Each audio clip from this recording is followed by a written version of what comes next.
Hello दोस्तों, आज की कहानी है बुद्धिमान बहू। गंगा के तट पर एक सुंदर नगर था। उसमें एक व्यापारी परिवार सहित रहता था। उसके परिवार में व्यापारी पति पत्नी, उसका पुत्र और पुत्र वधू रहते थे। पुत्र का नाम अजित सेन और पुत्र वधू का नाम शीलवती था। अजित सेन व्यापार के सिलसिले में कई दिनों तक बाहर रहा करता था। काफी दिनों से आया करता था घर पे।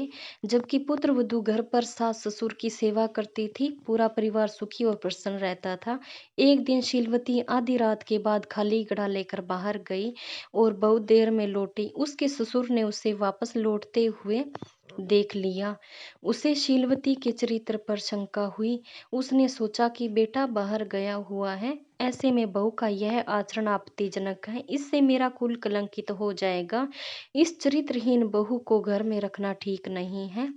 उसने अपनी पत्नी से चर्चा की और बहू को पियर छोड़ने का निर्णय कर लिया। अगले दिन ससुर शीलवती को रथ में बैठाकर स्वयं रथ हाँकते हुए उसके पीहर की ओर चल पड़ा। रास्ते में एक छोटी सी नदी मिली। ससुर ने बहू से कहा, तुम रथ से उतरकर जूते उतार कर नदी पार कर लो। तो शीलवती ने जूते बिना उतारे ही नदी पार कर ली। थोड़ा आगे जाने पर रास्ते के किनारे एक खेत मिला। उसमें मूंग की फसल लहला रही थी। ससुर ने किसान के भाग्य की प्रशंसा करते हुए कहा, सुंदर फसल है, इस बार तो खूब लाभ कमाएगा किसान। किसान ने उत्तर दिया, आपकी बात तो ठीक है, किंतु यदि यह जंगली शीलवती जानवरों से बच जाए तब ना। ससुर को उसकी बात बहुत अटपटी लगी, लेकिन वह बहुत कुछ नहीं बोला। कुछ दूर और चलने पर एक नगर में पहुंचे, जहाँ के लोग बहुत सुखी और प्रसन्न दिखाई दे रहे थे। यह देखकर ससुर के मुंह से निकल गया, कितना सुंदर नगर है। शीलवती बोली, आपकी बात तो ठीक है, यदि इसे उजाड़ा न जाए तो। ससुर को उसकी बात अच्छी तो नहीं लगी, किंतु वह फिर भी चुप, कुछ बोला नहीं। कुछ दूर आगे जाने पर एक राजपुत्र दिखाई पड़ा, जिसने देखी उसे यह युवक तो देखने में ही शूरवीर लगता है। लेकिन शीलवती फिर बोल पड़ी, यदि कहीं पीटा न जाए तो। इस बार तो ससुर क्रोधित हो गया, किंतु किसी प्रकार उसने अपने क्रोध पर को रोक लिया और आगे बढ़ा। एक घने बरगद के पेड़ के व्यापारी रथ को छोड़कर पेड़ की जड़ में बैठकर आराम करने लगा, जबकि शीलवती पेड़ से दूर जमीन पर बैठ गई।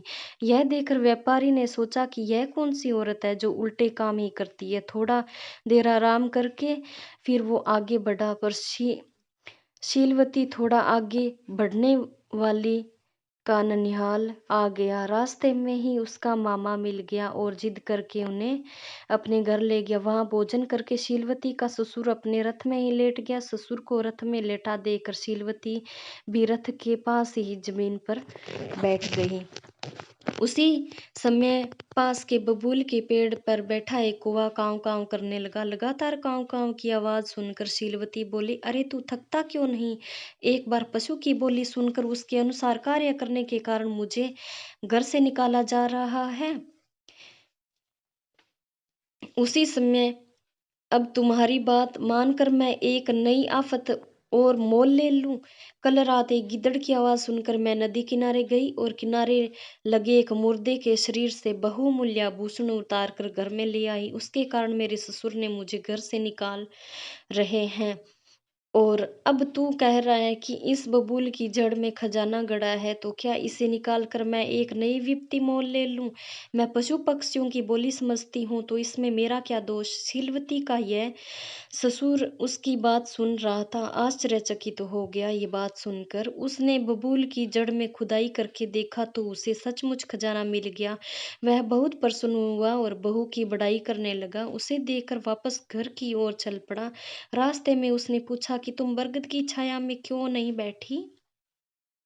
शीलवती ने उत्तर दिया, वृक्ष की जड़ में सर्प का भय रहता है, ऊपर से चिड़िया भी बीट करती है, इसलिए वृक्ष की जड़ से दूर बैठना ही बुद्धिमानी है। ससुर उसके उत्तर में प्रसन्न हुआ।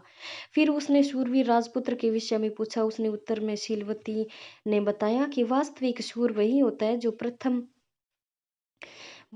जो प्रथम प्रहार करता है। इसी प्रकार खुशहाल नगर के बारे में उसने कहा कि जिस नगर के लोग आगंतुक अतिथि उनका स्वागत नहीं करते वह वास्तव में आदर्श और खुशहाल नहीं हो सकता। अंत में ससुर ने जूते पहने नदी पार करने का कारण पूछा तो उसने कहा कि जिसके जवाब में शीलवती नदी में विषैले जीव जंतुओं का भय रहता है। इसके अलावा नदी तल में कंकड़ पत्थर होते हैं, इसलिए नदी तालाब में सदैव जूते पहनकर ही पार करना चाहिए। बुद्धिमानी के प्रयोग से मनुष्य कठिन परिस्थिति में भी आसानी से पार कर लेता है। अगर आपको मेरा वीडियो पसंद आए तो लाइक शेयर सब्सक्राइब जरूर कीजिए। धन्यवाद दोस्तों।